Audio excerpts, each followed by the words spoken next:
Favorite day 2 landing spot so far for fantasy purposes? LADD for me, then the sunglasses emoji. Oh, yeah. I mean, LADD is a great landing spot, number one, because there's so much available opportunity there. This is a guy that could walk in and lead the team in targets this year. Like, who's he competing with?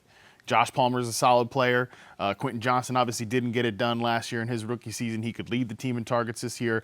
And you still get Joe Alt, so you still have that pass protection up at the top there, potentially the running game as well. And Jonathan Brooks, like I said, it's going to require some patience, okay, because he's not going to – think about Breece Hall last year, right? He was not really rolling until the end of the season, but as somebody with – shout out to me, a lot of Breece Hall on my fantasy teams, I won some leagues there at the end of the year because he was fresh and ready to roll at the end of the year and took games over on his own. I'm not saying Jonathan Brooks is going to do that as a rookie, but he does have the potential to do that. Another pick just went off the board, wide receiver. Want to get your thoughts on Jermaine Burton out of Bama goes to the Bengals. Well, what did I say about A.D. Mitchell when he was kind of hanging around there in the second round? This is a organization that has taken a chance on some character concerns before, and that was because this is my journey with Jermaine Burton. Is I didn't really hear much about him.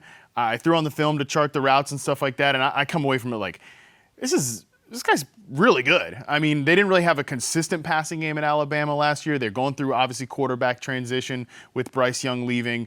But this is a guy that's getting open against man press coverage consistently as an X receiver on the outside. His yards per reception figures, his yards per target figures are insane.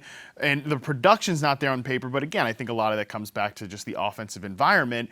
But again, a separator, a guy that wins in contested situations. I'm like, he's checking a lot of boxes for me of what I want to see in like a first-round receiver. So I start to reach out to people I trust, and the first thing they say is, character concerns, huge red flags. He's been to like multiple schools, not just in college, but in high school too. Yeah. He moved around a lot. He's maybe on, the not so nice list for some of these coaching staffs that are there. I mean, a couple people even in Alabama are just like, yeah, you can't touch this guy. So that, I think, is the reason that he's going in the third round. Even the third round I thought was aggressive for him because this is a team in Cincinnati that needs a receiver because this is probably T. Higgins' last year there. They let Tyler Boyd go. Burton's walking into potentially immediate opportunity. As Troy Franklin's still sitting there too. I mean, Roman Wilson, there's other guys too who would have been above him in the stack.